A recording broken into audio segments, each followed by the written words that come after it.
Heto na guys, ang tutorial kung Ginagawa paano ko mo. nga ba ito ginawa. Sundan nyo lang ito guys. Punta na, tara guys, punta na tayo sa CapCut.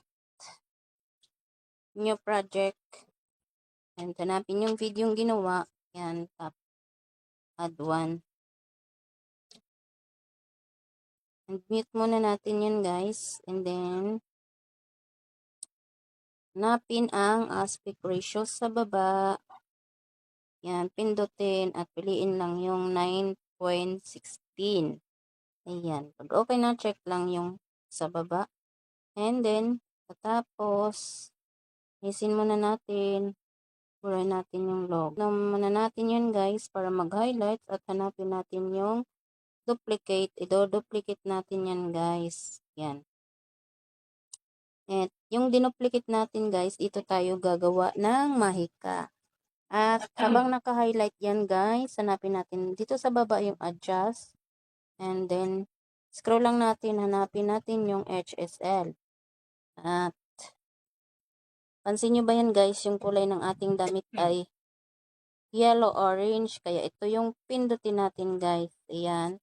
At adjust lang natin to sa negative 100. Yung tatlong bilog dito sa baba, ayan, negative 100 na siya guys. O, napansin nyo ba yan guys? Nag-iba yung kulay niya. And then, pindutin yung check dito sa gilid.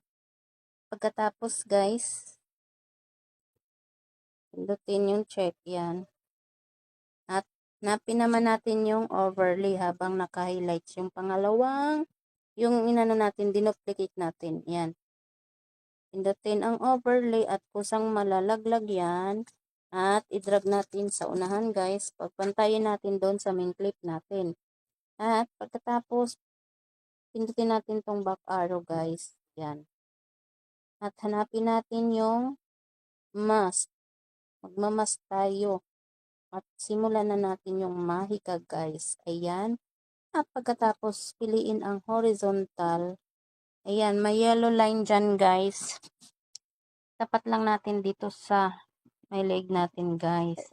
Ayan, dyan natin ilagay yung yellow line. Ayan. Dyan natin banda ilagay. Itabingi lang natin kasi yung ano. Ayan. Dyan natin ilagay guys. At tapos nyan guys, pindutin natin tong diamond sa taas para magkakaroon tayo ng keyframe dyan sa baba. Then, ayan. Pindutin ang diamond para magkaroon ng keyframe sa baba. Ayan, may keyframe na yan siya guys. Nawala yung mask natin. Hanapin muna natin ulit yung ano, mask para bumalik yung yellow line. Ayan na. At simulan na natin guys ang ating mahika. Yan. Suusod lang natin guys. Yan. Ay natin makababa yung kamay niya. Ayan, nakababa na yung kamay niya. At iurong naman natin tong ano guys, yung yellow line. Ito tayo. Gagamitin natin.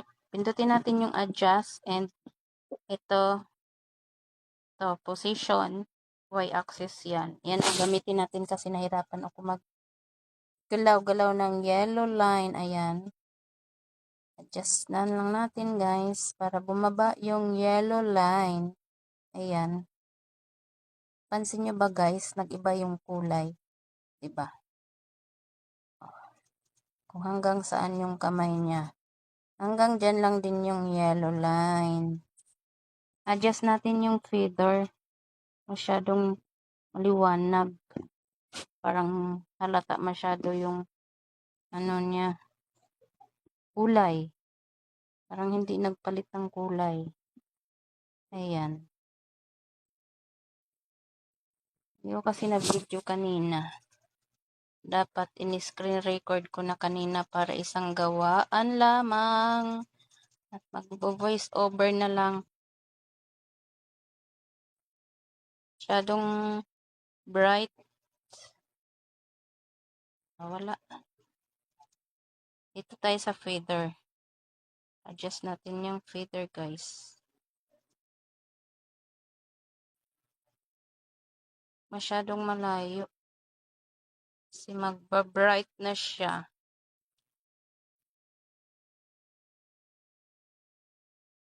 Number 5 lang. Number 5 lang yan, guys. At tsaka, urong natin ulit. Dali lang. Adjust lang talaga, guys. Tayo natin magputi yung diamond yan. At balik na naman tayo dito sa adjust, guys. Pindutin ang position. And, ayan, kusang nagkakaroon ng diamond, guys.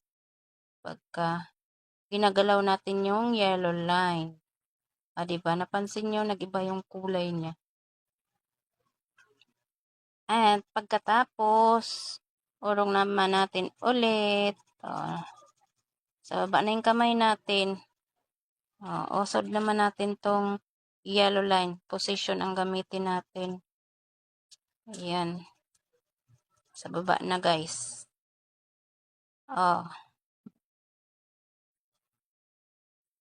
Okay na yan, guys. Kayo nang bahala kung anong klaseng music ang gagawin nyo. Play natin. Okay na ba? Diba? Wow, magic. Diba, guys? Ganun lang kabilis, guys. At kung nasundan ang aking video, paki-like and share naman po. At export na natin yan, guys, para may pang-reels na tayo.